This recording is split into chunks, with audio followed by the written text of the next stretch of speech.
All right. I don't even know if I remembered to say at the beginning of today that my printer's messed up.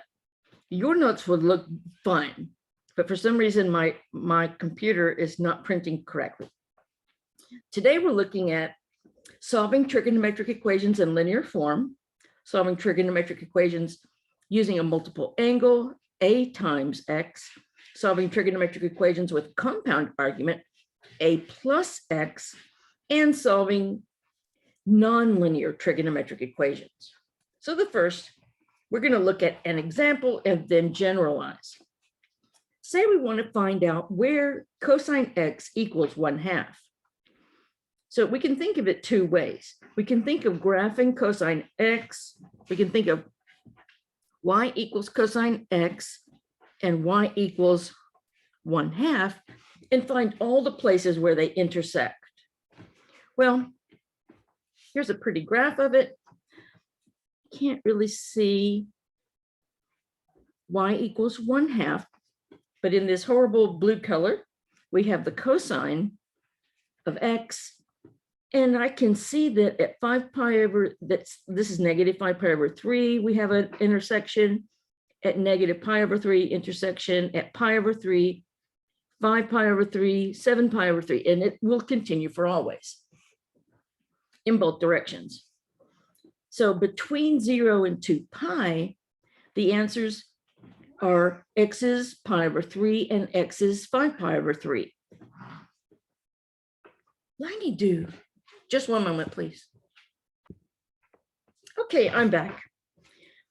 So the way that we can find general solutions for this particular example is we can take one of the answers, pi over 3, and add 2 pi times n, where n is just any integer. And then we can take 5 pi over 3 and add 2 pi times n, where n again is any integer. So we would write the final solution, all the x's, remember this bar means such that x is equal to pi over 3 plus 2n pi, or x is equal to 5 pi over 3 plus 2n pi.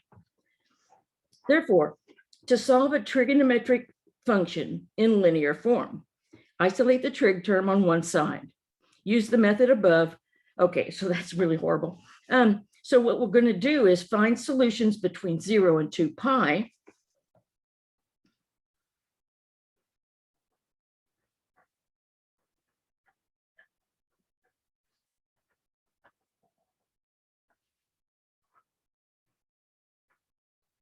And then generalize over the entire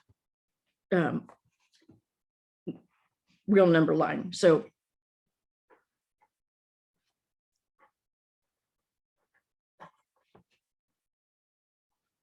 by adding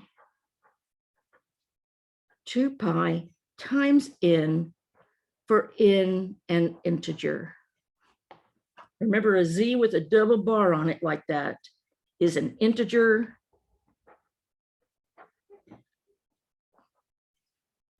And this symbol epsilon means n.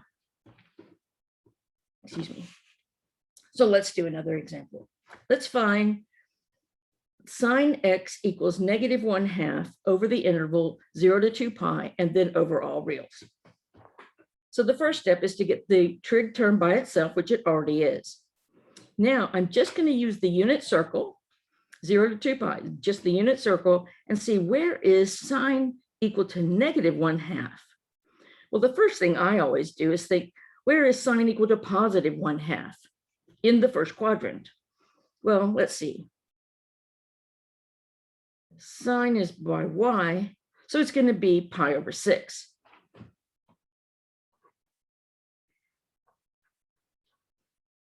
So if we know if x is equal to pi over 6, the sine of x is equal to positive 1/2. So now we just have to figure out which quadrants have negative sine. Well, let's see. Sine is positive in the second quadrant, so that doesn't work. Sine is negative in the third and negative in the fourth. Which angles on our unit circle end with or have a denominator of 6 in reduced form and are in quadrants 3 and 4. Yeah. So we have, let's see, 5 pi over 6 is in quadrant 2. 7 pi over 6 is in quadrant 3. And 11 pi over 6 is in quadrant 4.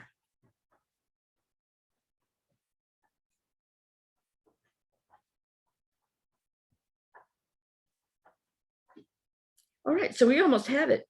The solutions over just 0 to 2 pi are all the x's such that x is equal to 7 pi over 6 or x is equal to 11 pi over 6. All the x's such that, and then you just read it, x equals 7 pi over 6 or x equals 11 pi over 6. This is the answer to the first part. To get the general answer, or the answer over all reals, we're just going to add 2 pi times n, where n could be any integer, 0, 1, 2, 3, 4, any of those positive counting numbers, or their negatives, -1, -2, any of those negative numbers. So we would write the general solution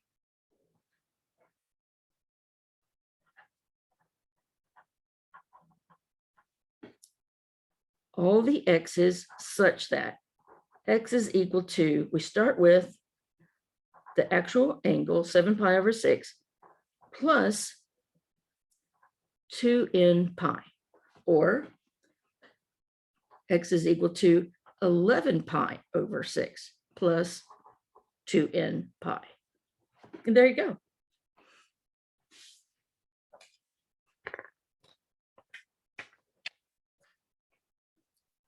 Let's solve for x over the interval 0 to 2 pi, then solve over all the reals. Here we've got trig terms on both sides. We've got 2 times the sine of x plus square root of 3 over 2 equals sine of x. Yes, this is contrived, but that's okay. It's kind of fun. The first thing I want to do is get both of the sine terms on the same side. So I'm going to subtract sine x from both sides. I could have subtracted -2 sine x from both sides. It doesn't matter as long as I keep track. I've got 0 equals sine x plus square root of 3 over 2. Now I want to get the sine term by itself. So I'm going to subtract square root of 3 over 2 from both sides. And on the left, I'll have the sine of x, and the right negative square root of 3 over 2. Again, I'm going to think, where is the sine of x equal to positive square root of 3 over 2 in the first quadrant? First quadrant. Sine goes by y, so pi over 3.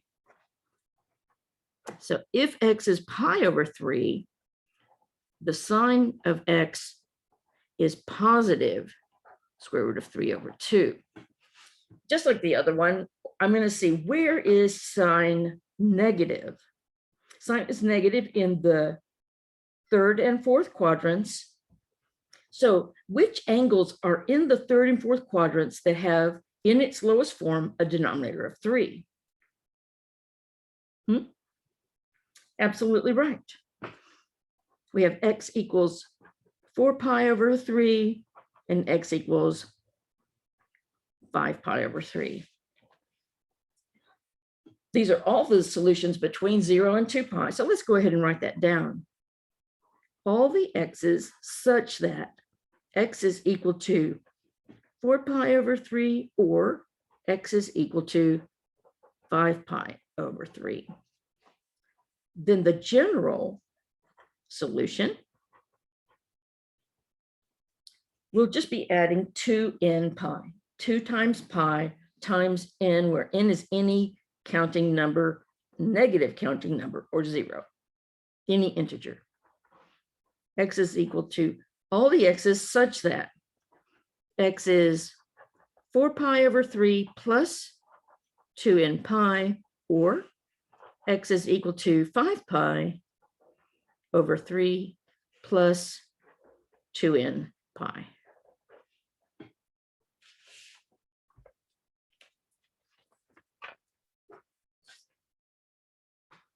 Let's solve for x over the interval 0 to 2 pi, then solve for all reals. All right, this time we just have one trig term, so it's already, we already have combined all the trig terms. We just have to get everything else on the, this time, right side of the equal sign. So the first thing I want to do is subtract 5 times the square root of 2 from both sides.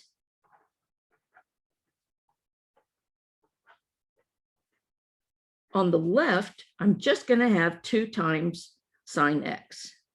On the right, I have 6 times the square root of 2 minus 5 times the square root of 2. That's just 1 square root of 2, and I don't need the leading coefficient. Excuse me. Now to get sine x by itself, I need to divide both sides by 2. And now on the left, I have just sine x. On the right, we just have square root of 2 over 2. How nice. So I always think about first quadrant values. Where is the sine equal to positive square root of 2 over 2 in the first quadrant? Absolutely right. Pi over 4. In which quadrants is sine positive? Because this time we want positive. Absolutely. First and second quadrants. In quadrant 2, the angle in lowest form that has a denominator of 4 is 3 pi over 4. So our two angles are pi over 4 and 3 pi over 4. So the solution between 0 and 2 pi, all the x is such that x is equal to pi over 4, or x is equal to 3 pi over 4. And then our general solution,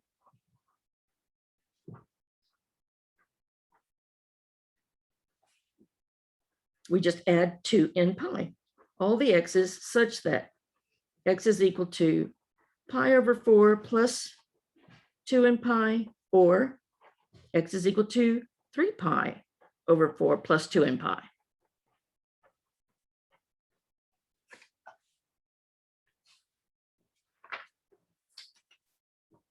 Finally, something besides signs. I don't know why I have so many signs. This is great because now we're looking at a different, not just a different trigonometric function, but a function that has a different period. Let's remember sine, cosine, secant, and cosecant all have periods of 2 pi. So for those, all of those equations or those functions, to get a general solution, we add the period, even multiples of the period. For sine, pardon me, for tangent and cotangent, they only have a period of pi. So we're going to add n times pi. Awesome. Well, the first thing we need to do to even begin to simplify 3 tangent x plus 1 equals negative 2 times 2 plus tangent x, we have to distribute the negative 2 through the parentheses on the right-hand side. So we have 3 times the tangent of x plus 1 equals negative 2 times 2 is negative 4.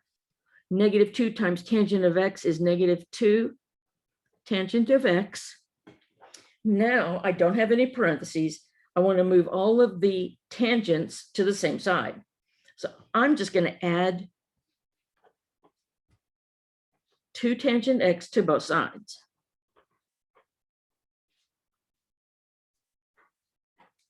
On the left, I'm going to have 5 tangent x, and we still have a plus 1. On the left, I've got just negative 4. Okay, now I need to get the tangent by itself. So I want to subtract 1, and I get 5 times the tangent of x equals negative 5. Finally, to get tangent by itself, I need to divide both sides by 5, and we get that the tangent of x is -1. Okay, well, first of all, where is tangent equal to 1? That's a special value for tangent. It only occurs when x and y on the unit circle, x and y have the same coordinates. Absolutely, all of the multiples of pi over 4. So in the first quadrant,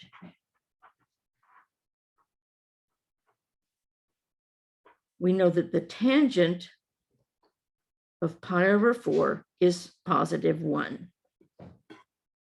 I want to see, where is tangent negative? Where is tangent negative? Oh, that's right. Second quadrant and fourth quadrant. So the angles with a multiple of 4 in the denominator are going to be 3 pi over 4. That's in the second quadrant. And in the fourth quadrant, 7 pi over 4. So the solutions, the solutions between 0 and 2 pi,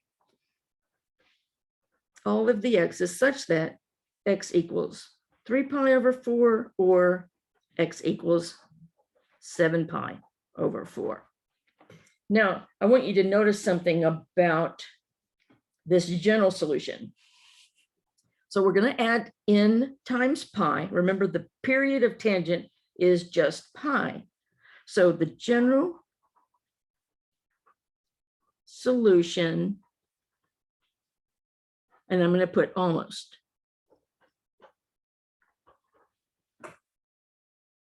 So it would seem like I just need to put x equals 3 pi over 4 plus n pi, or x equals 7 pi over 4 plus n pi. But this is actually redundant, and let's see why. It means redundant just means it's extra. If n is 1, let's just see what happens.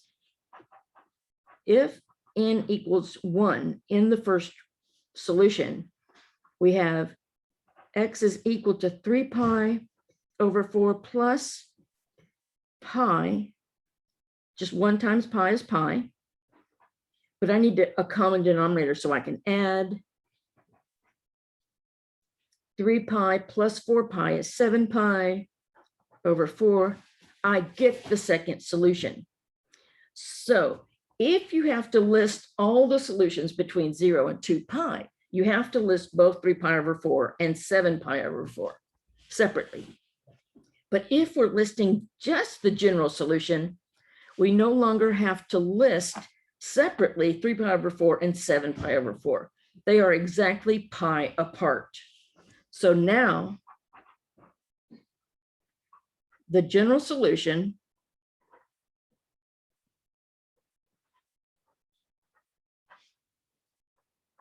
is all of the x's such that x is equal to 3 pi over 4 plus n times pi.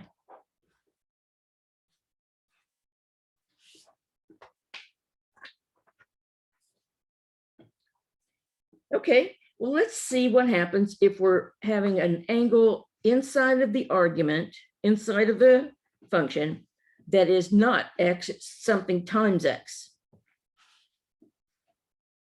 So we're first looking at this example. What if cosine, instead of finding the cosine x equals 1/2, what if we're looking for where is the cosine of 4x equal 1/2? Well, I would do it the same way. 4x is my angle now. So where is the cosine of 4x equal to +1/2? It's when 4x equals, first we just look at between 0 and 2 pi. So let's see, cosine is equal to 1/2 at pi over 3, or fourth quadrant, 5 pi over 3. Now we solve for x. We divide both sides by whatever number is multiplied.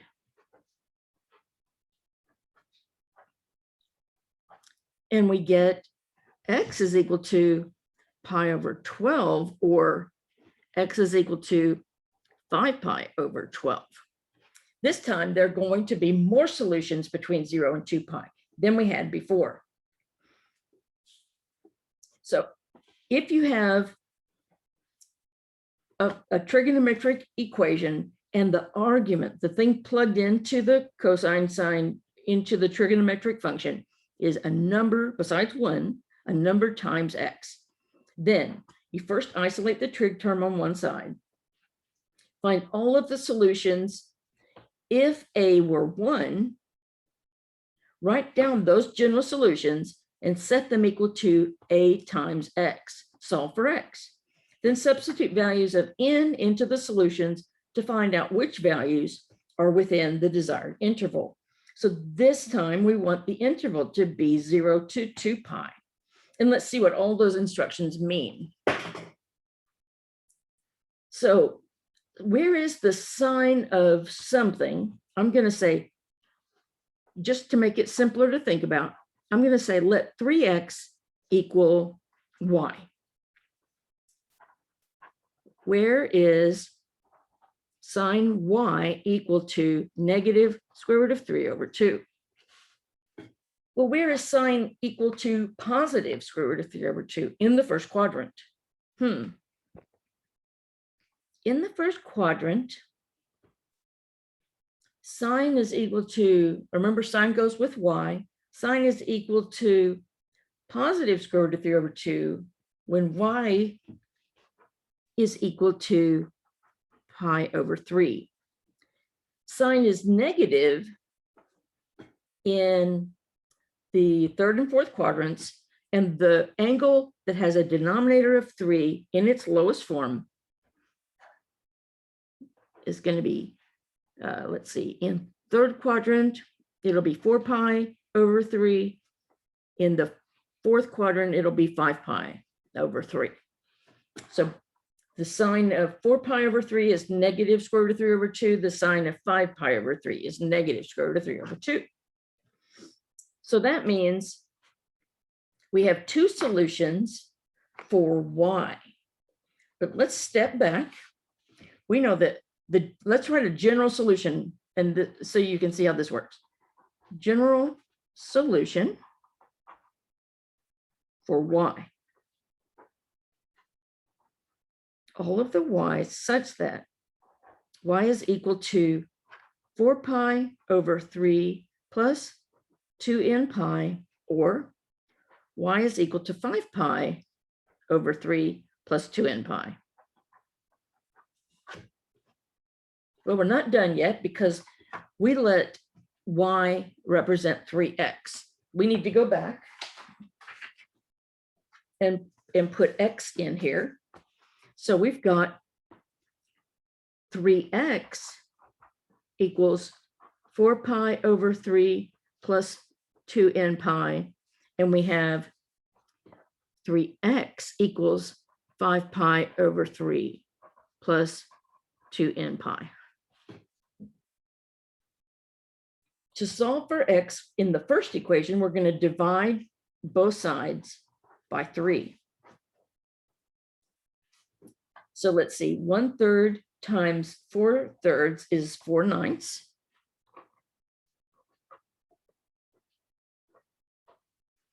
And then 2n pi times 1/3 is 2n pi over 3. In the second equation, we divide both sides by 3. Remember, dividing by 3 is the same as multiplying by 1/3. We get x is equal to 5 pi over 9 plus 2n pi over 3. I want to see how many values of x I have that are between 0 and 2 pi by using different values of n. Well, if n is 0,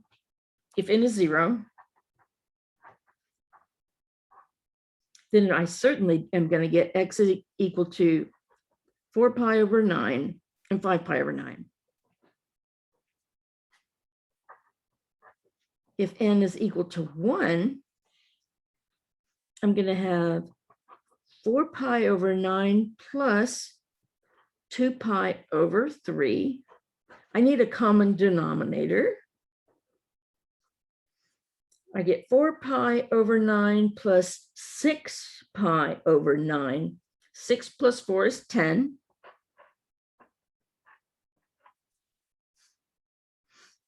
Again, if n is 1, then we get 5 pi over 9 plus 2 pi over 3. Again, I'm going to multiply numerator and denominator of the second fraction by 3. And we get 5 pi plus 6 pi. 5 and 6. That's 11 pi over 9. So let's put our list. Let's see, let's start a list somewhere. All the x's such that x is equal to 4 pi over 9, 5 pi over 9, 10 pi over 9, 11 pi over 9. How many do I have to check? What if n equals 2? Let's see. I've got 4 pi over 9 plus 2 times 2 is 4. That'll be 4 pi over 3. And again, I have to get a common denominator. 12 plus 4 is 16 pi over 9. Then 5 pi over 9 plus, again, 4 pi over 3. We have to get a common denominator. And we get 12 plus 5.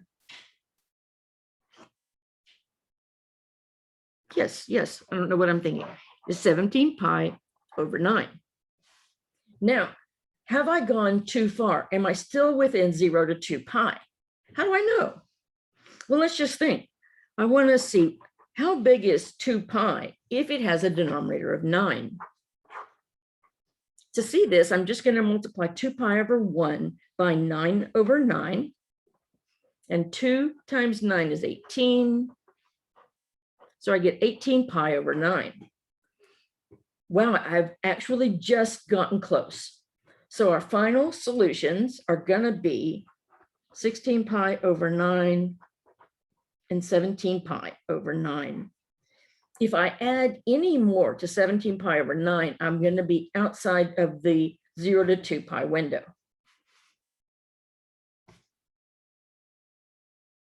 Great.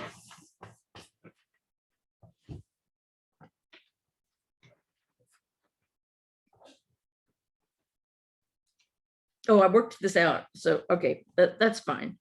So,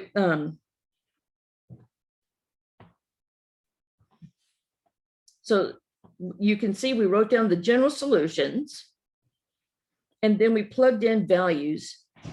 N equals 0, n equals 1, n equals 2, and we got all of the solutions.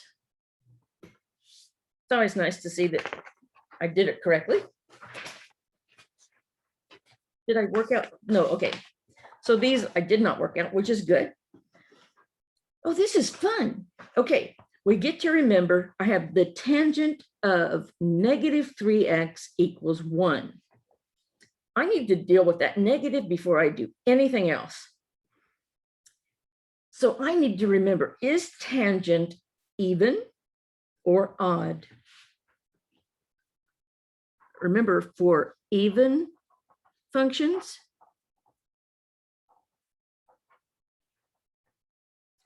f of negative x equals f of x.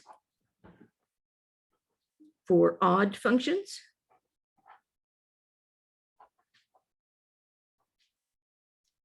f of negative x equals negative f of x. So which one is tangent? Exactly, tangent is odd.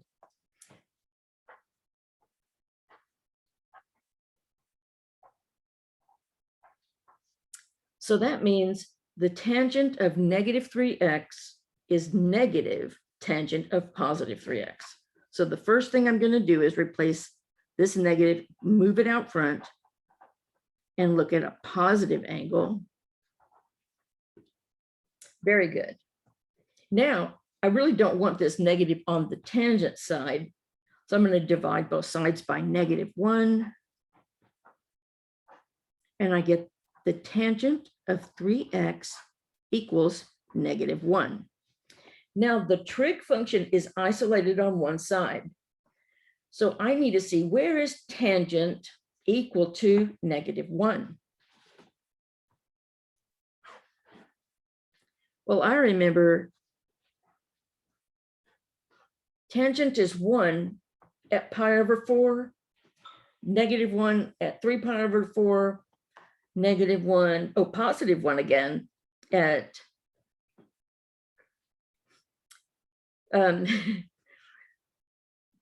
my brain just stopped for a second at 3, 4, 5 pi over 4, and then at 7 pi over 4, we get negative again. So I get that 3x is equal to 3 pi over 4 plus n pi, or 3x is equal to 7 pi over 4 plus n pi. Let's see if we get repeats or not.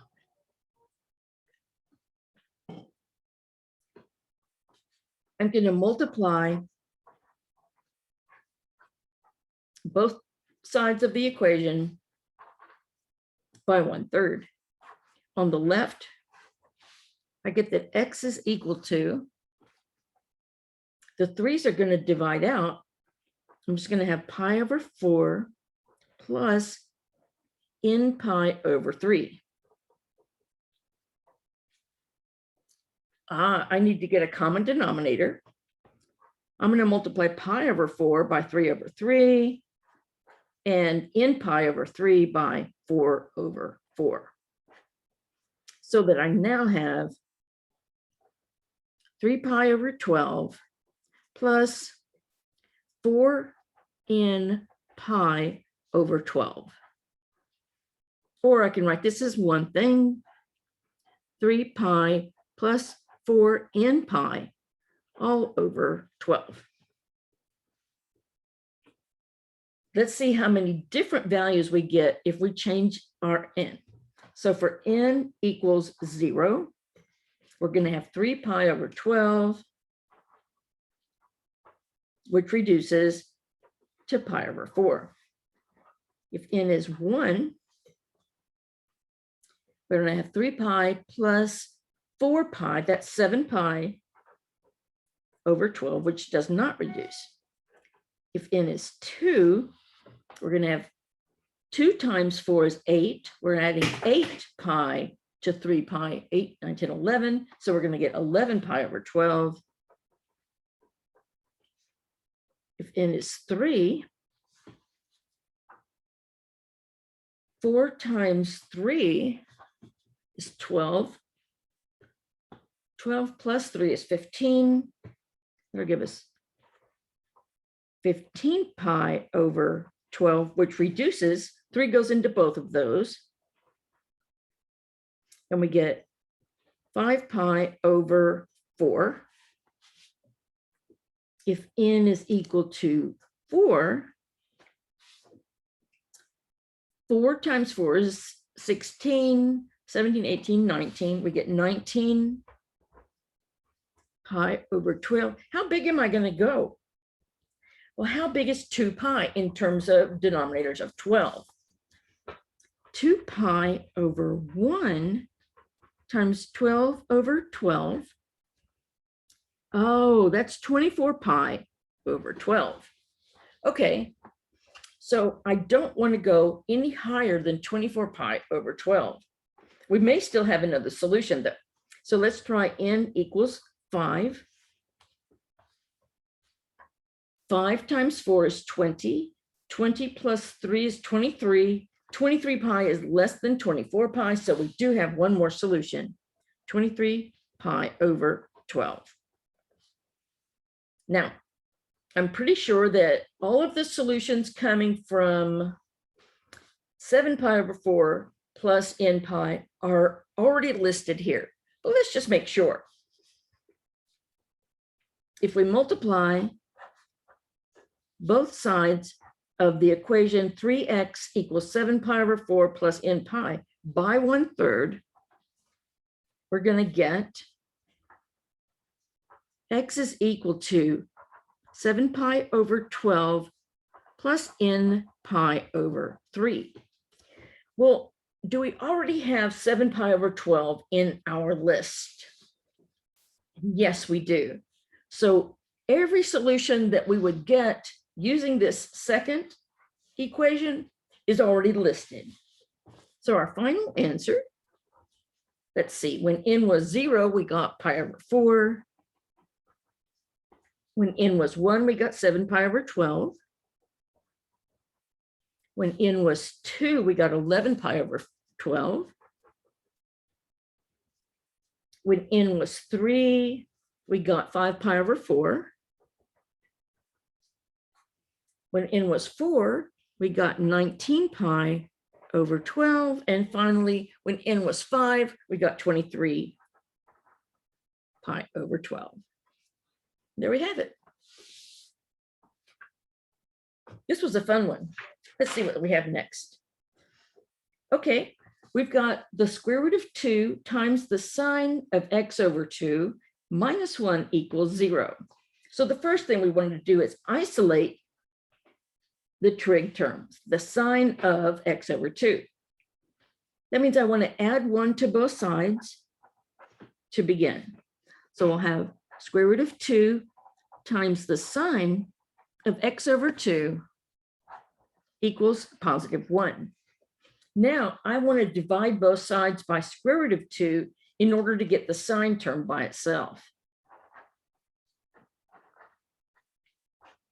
So on the left, I get the sine of x over 2, and on the right, I get 1 over the square root of 2.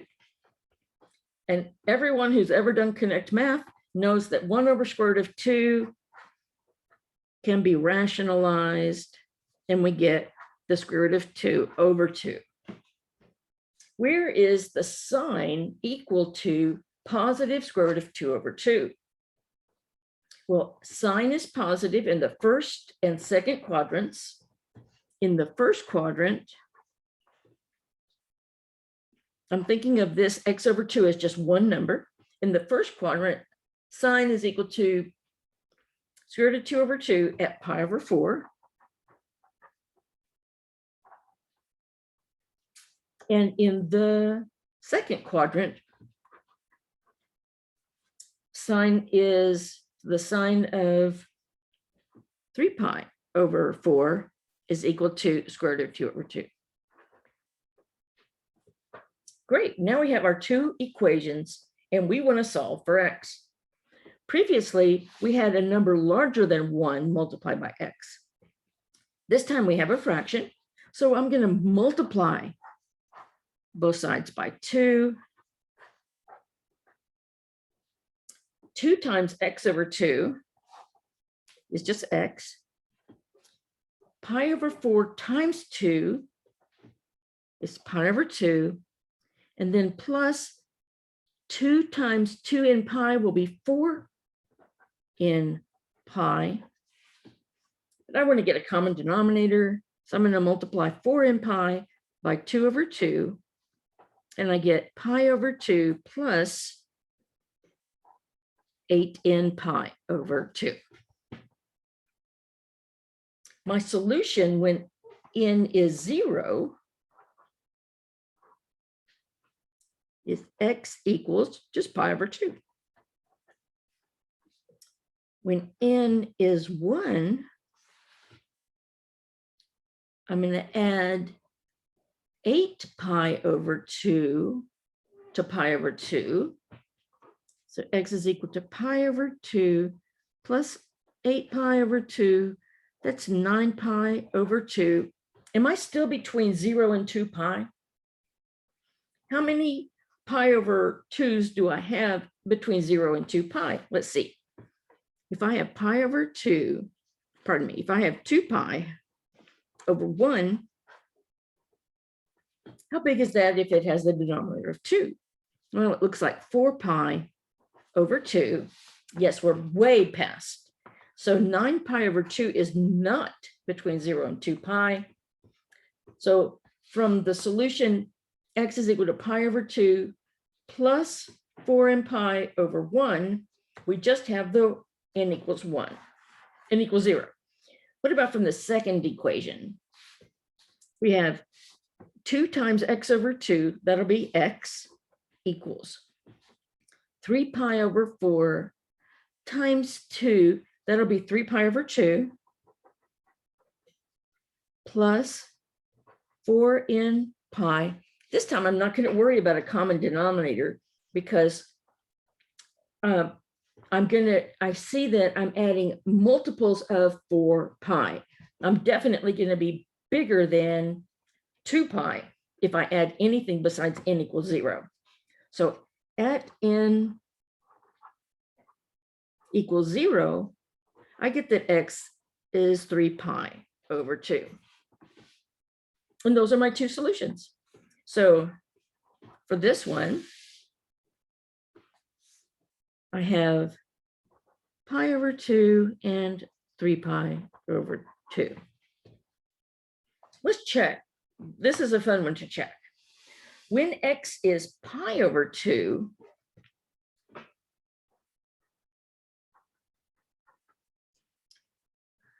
what is x over 2 will be pi over 2 times 1/2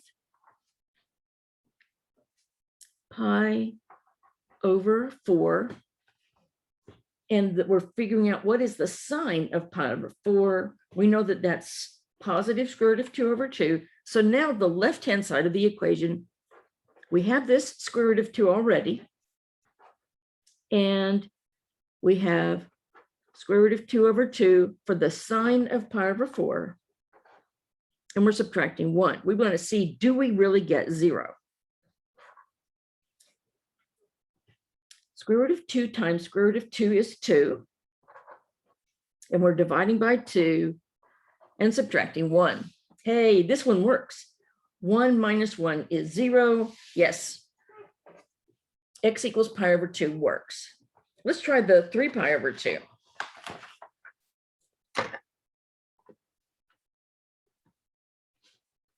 So we have square root of 2 sine of x over 2 minus 1 equals 0, and we're checking 3 pi over 2.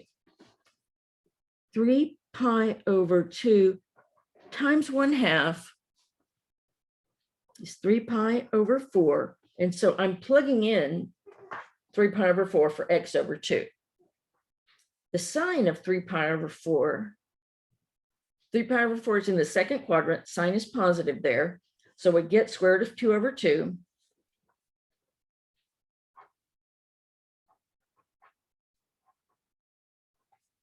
And it looks like it's going to be exactly the same checking situation. We're going to have square root of 2 times square root of 2 over 2, all minus 1.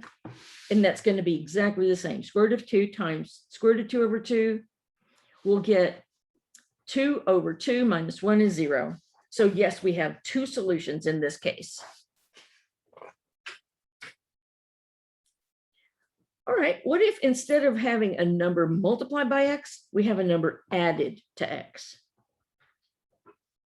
The first thing we're going to do in this case is use substitution, which we kind of did last time without saying it.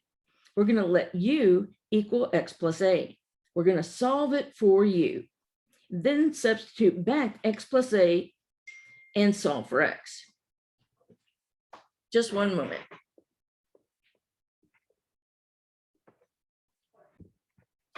Okay, I'm back. Sorry about that. I thought it might be a student texting me, but it wasn't. So let's see if we can make sense of these steps using just a typical problem. So the first thing, I'm going to let u equal this stuff in the parentheses. So let u equal x minus pi over 2. So let's rewrite the equation.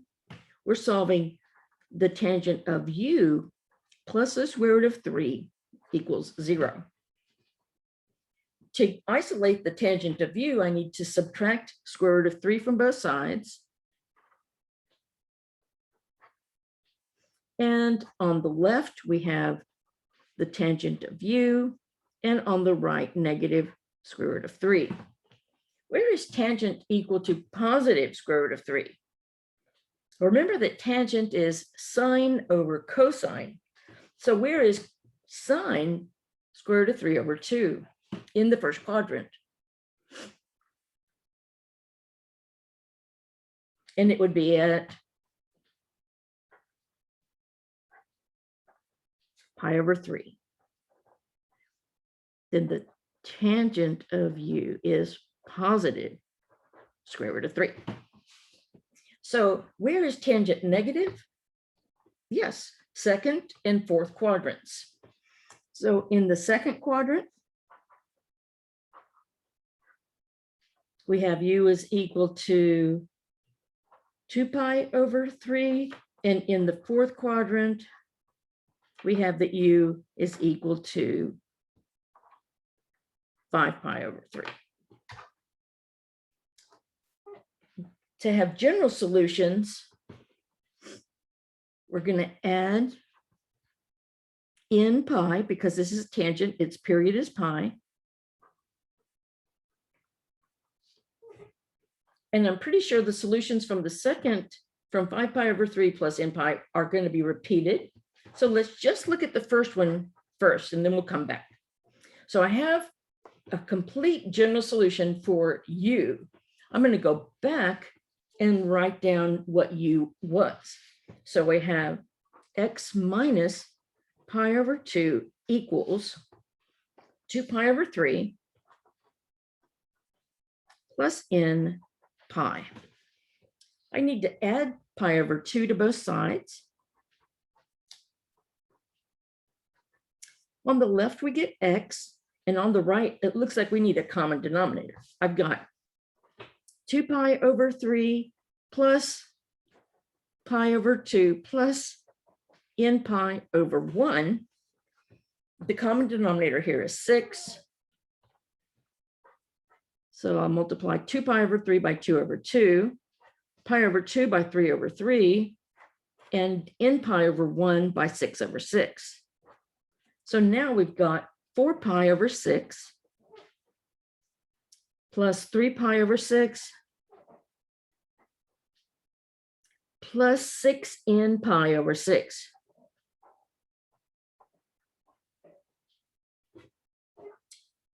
And we can add, we get 7 pi over 6, 7 pi plus 6n pi, all over 6. So we want to have all the solutions that are between 0 and 2 pi. So for n equals 0, we just have 7 pi over 6.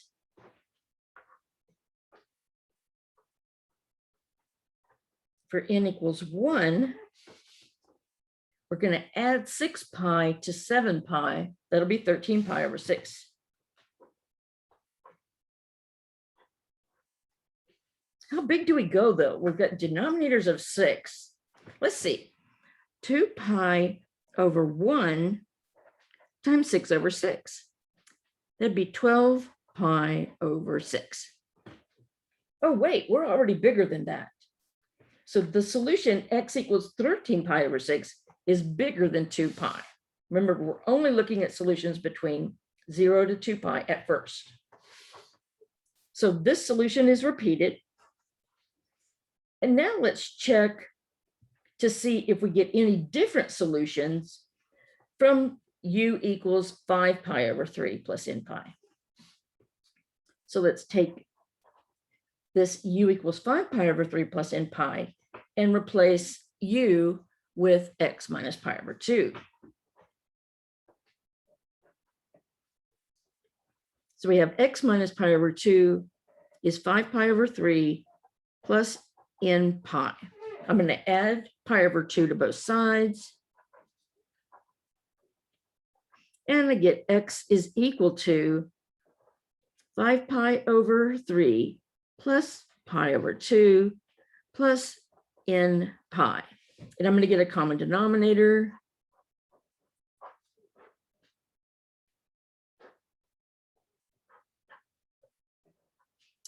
And I get 10 pi over 6 plus 3 pi over 6 plus 6 n pi over 6. And if we add 10 and 3, we're going to get 13 pi over 6 plus 6n pi over 6. So 13 pi over 6. Oh, but wait, that was a solution we just threw out. So our only solution between 0 and 2 pi is x equals 7 pi over 6. That means that all of our solutions will come from this first equation. So our specific solution is 7 pi over 6. And our general solution is all x's such that x is equal to, here we go, 7 pi plus 6n pi over 6.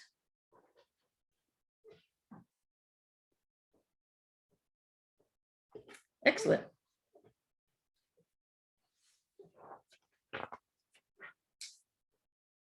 To solve nonlinear equations, we first get all of the trig terms to be the same trig term.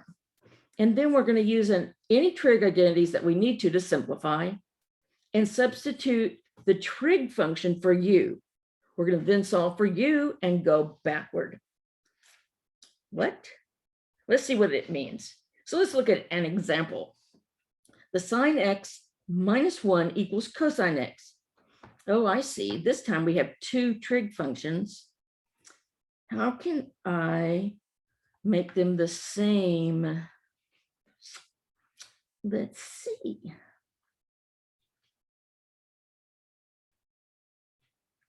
Well, one way that I can do it is to square both sides, because I know a relationship between sine squared x and cosine squared x because of the Pythagorean identities. Anytime you square both sides in an equation to find the solution, remember that you can have extraneous roots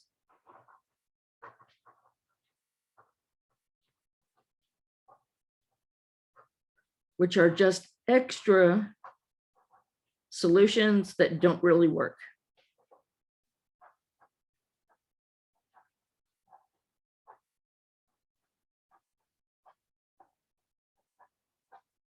So we may have extraneous roots using this solving method, but that's okay. It just means we need to check our answers.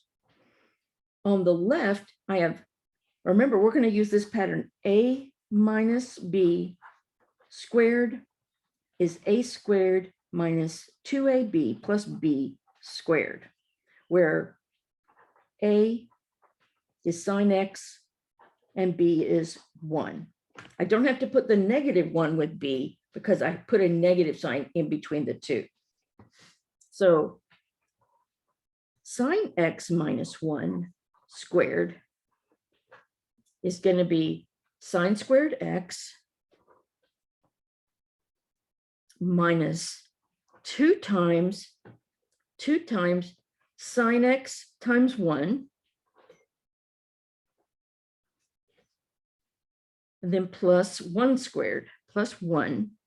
And that equals, we're squaring the other side as well, that equals cosine squared x.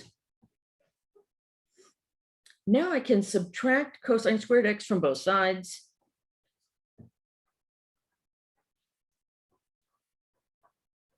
So we have everything on the same side. Then I've got sine squared x minus cosine squared x minus 2 sine x plus 1 equals 0.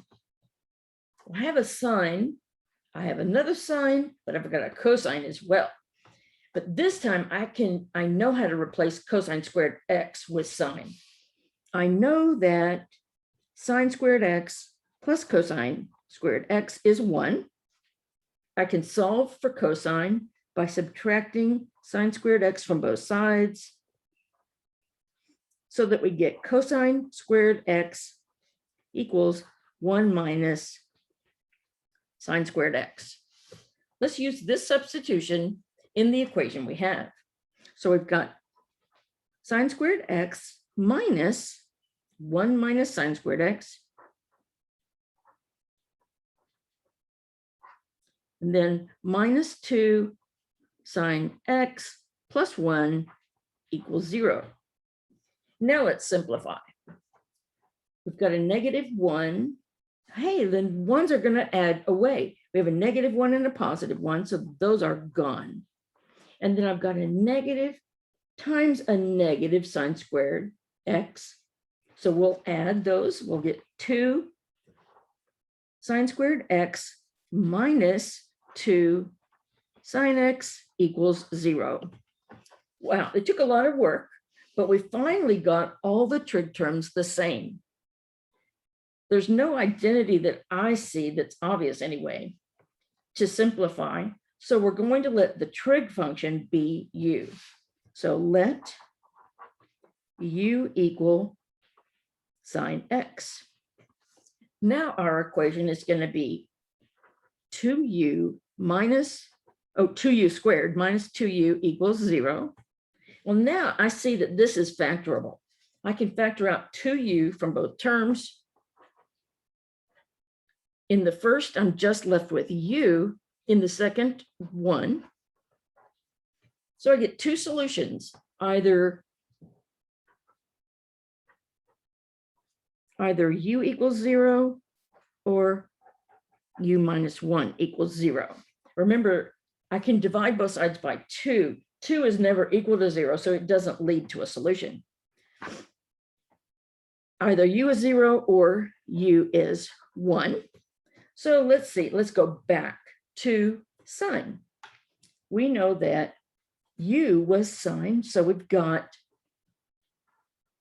sine x equals 0 or sine x equals 1. We wanted solutions between 0 and 2 pi for this one. Okay, so where is sine x equal to 0 between 0 and 2 pi? Absolutely. X is equal to 0. Where is sine x equal to 1 between 0 and 2 pi? Excellent. X equals pi over 2. Now we've got to check our solutions because we got to these solutions by squaring both sides of an equation. That means we could have extraneous roots, which are just extra solutions that occur because of the squaring. Because the basic thing is, if we've got negative a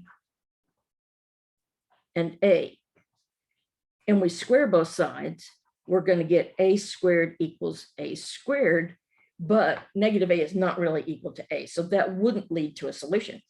So let's check. My original equation was sine x minus 1 equals cosine x.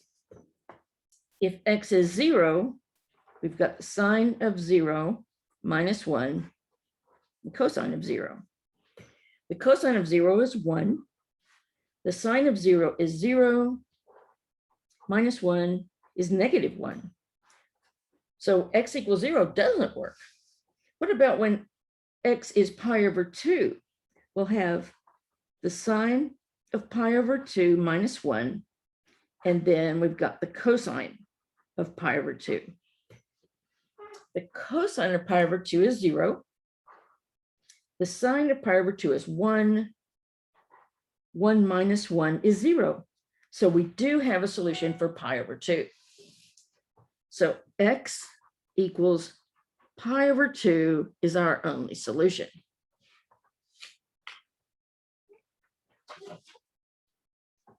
Let's solve. It looks like we've got a similar pattern this time. From 0 to 2 pi, let's solve cosine squared x plus 2 cosine x equals 3.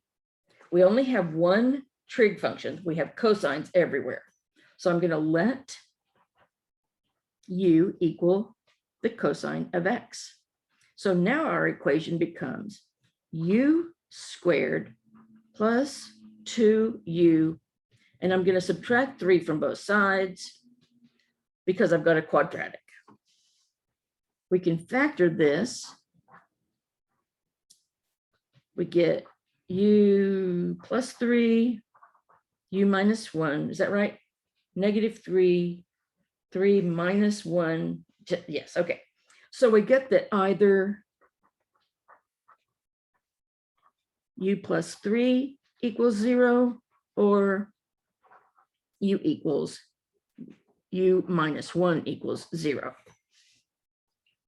So from the first, we get that u is equal to negative 3 or u is equal to 1. Now let's go back. We let we let cosine x be u. So let's go back to cosine. So we want to solve cosine x equals negative 3 or cosine x equals 1. But what strikes you about cosine x equals negative 3? What is the largest that cosine can be? And what is the smallest that cosine can be? Yeah, the cosine of x is between positive 1 and negative 1. That means that cosine x equals negative 3 is not valid. It does not lead to a solution. What about cosine x equals 1? That's allowed. Where is cosine equal to 1 between 0 and 2 pi? When x is 0. Let's check that. Our original equation was cosine squared x plus 2 cosine x equals 3. Let's plug 0 in for cosine. We get cosine squared 0 plus 2 cosine 0. And on the right, we have 3. The cosine of 0 is 1. So we have 1 squared plus 2 times the cosine of 0 is 1. 1 squared is 1. 2 times 1 is 2. 1 plus 2 is 3. We got it. So x equals 1 is a valid solution.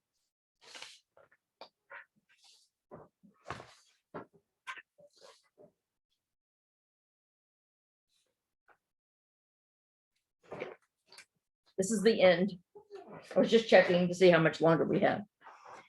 Solve for x over the interval 0 to 2 pi if we've got the equation cosine x times the tangent squared x equals 3 times the cosine of x.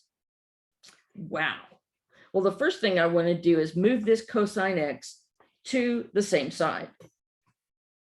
So I've got cosine x times the tangent squared x minus 3 cosine x equals 0. Cosine and tangent. Tangent is sine over cosine.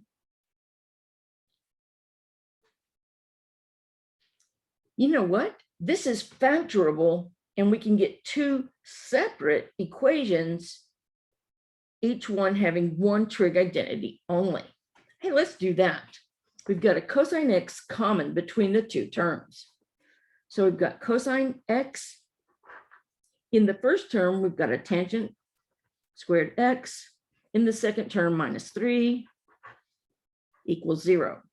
So we've got two equations to solve. Cosine x equals 0 or tangent squared x minus 3 equals 0. Well, we have to solve that second equation for tangent. So let's pause on that one and finish the cosine x equals 0. We're just looking for solutions between 0 and 2 pi. Between 0 and 2 pi, where is cosine equal to 0? Yeah, every half pi over 2. So we've got pi over 2 and 3 pi over 2. So we've got the solutions for the first part. Let's look at the second equation. I need to write this as u equals tangent x and solve for u. So now my equation is u squared minus 3 equals 0. Okay, this is the difference of two squares.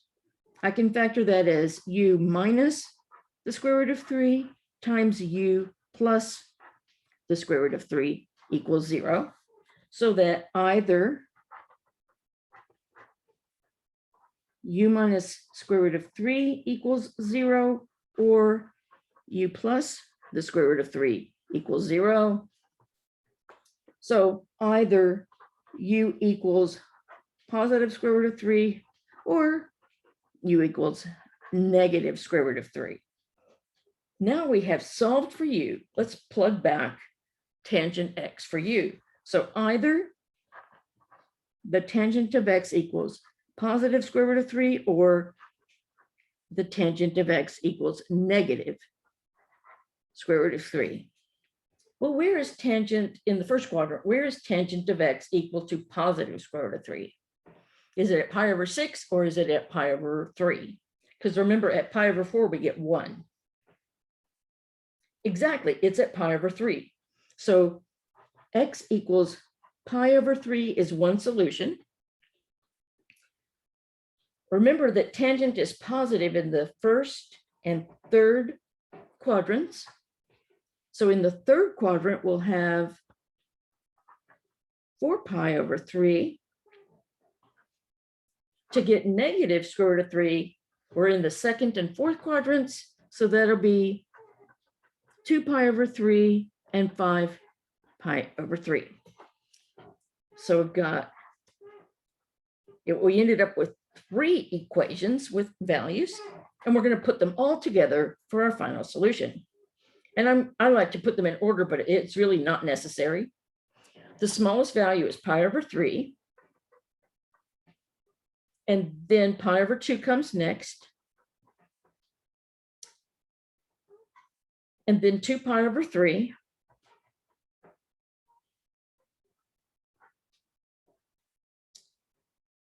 Then 4 pi over 3. Then 3 pi over 2.